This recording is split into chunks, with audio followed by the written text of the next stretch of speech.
മോസ്കോയിൽ നടന്ന army 2024 international military technical ഫോറത്തിനിടെ ഡ്രോൺ നിർമ്മാതാക്കളായ അൺമാൻഡ് സിസ്റ്റംസ് ഗ്രൂപ്പ് ഒരു പ്രഖ്യാപനം നടത്തി.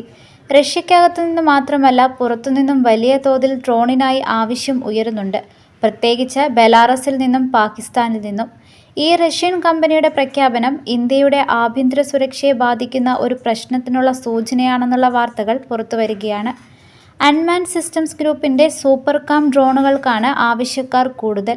പാകിസ്ഥാന് പുറമെ മുൻ സോവിയറ്റ് യൂണിയൻ രാജ്യങ്ങളായ ബെലാറസ്, കസാക്കിസ്ഥാൻ, ഉസ്ബെക്കിസ്ഥാൻ എന്നിവിടങ്ങളിൽ നിന്നും ഇത്തരം ഡ്രോണുകൾക്ക് ആവശ്യക്കാർ നിരവധിയുണ്ട്. ബെലാറസിലെ പ്രതിരോധ സേനകളിലേക്കും സൂപ്പർകാം S-150 എന്ന ഡ്രോണിന് വർദ്ധിച്ച ആവശ്യമുണ്ട്. പ്രതിരോധ സേനകളുടെ പരിശീലനത്തിനും അതിർത്തികളിലെ സുരക്ഷാ നിരീക്ഷണത്തിനും വിവിധ സൈനിക ആവശ്യങ്ങൾക്കുമെല്ലാം ഈ ഡ്രോൺ ഉപയോഗിക്കാനാകും. പാകിസ്ഥാന് ഇത്തരം ഡ്രോണുകൾ പ്രതിരോധ ആവശ്യങ്ങൾക്കും അതിർത്തി നിരീക്ഷണത്തിനും ഉപയോഗിക്കാനാവും.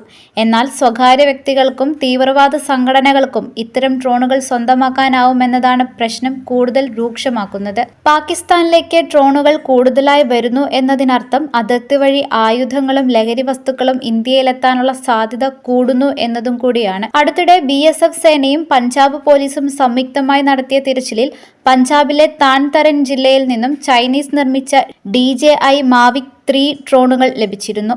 മികച്ച ഗുണനിലവാരത്തിൽ ചിത്രങ്ങളും വീഡിയോകളും പകർത്തുന്നതിനും തടസ്സങ്ങളെ ഒഴിവാക്കി പറക്കുന്നതിനും പേര് കേട്ടവയാണ് ഇത്തരം ഡ്രോണുകൾ. പരമാവധി 46 മിനിറ്റ് വരെ ഇത്തരം ഡ്രോണുകൾക്ക് നിർത്താതെ പറക്കാനാവും. ഈ വർഷം മാത്രം അതിർത്തി കടന്നെത്തിയ 137 ഡ്രോണുകളാണ് ഇന്ത്യയിലെ സുരക്ഷാ സേനകൾ പിടികൂടിയത്. ഈ ഡ്രോണുകളിൽ നിന്നും 28 ആയുധങ്ങളും 160 കിലോഗ്രാം ഹെറോയിനും പിടികൂടിയിരുന്നു. ആയുധങ്ങളിൽ 2 AK തോക്കുകളും ഉൾപ്പെടുന്നുണ്ടെന്ന് BSF IG അതുൽ ഫുൽസേല അടുത്തിടെ നടത്തിയ വാർത്താ സമ്മേളനത്തിൽ വ്യക്തമാക്കിയിരുന്നു.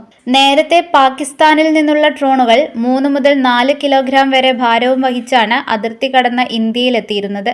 പറക്കുമ്പോൾ ഉണ്ടായിരുന്ന ശബ്ദവും ഡ്രോണുകളെ വേഗത്തിൽ കണ്ടെത്താൻ സഹായിച്ചിരുന്നു. എന്നാൽ ഇപ്പോൾ 500 ഗ്രാമിൽ താഴെ മാത്രം ഭാരം വഹിച്ചുകൊണ്ട് നിശബ്ദമായാണ് ഡ്രോണുകൾ എത്തുന്നത്.